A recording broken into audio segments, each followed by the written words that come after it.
Alright, good afternoon mga amigo. For today's video ay leg workout tayo. Every other week mga amigo ay nagwo-workout tayo ng ating legs, no?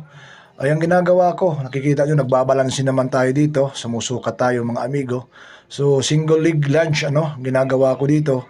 Naka-elevate lang tayo, gumamit tayo ng step board, pang aerobics mga amigo.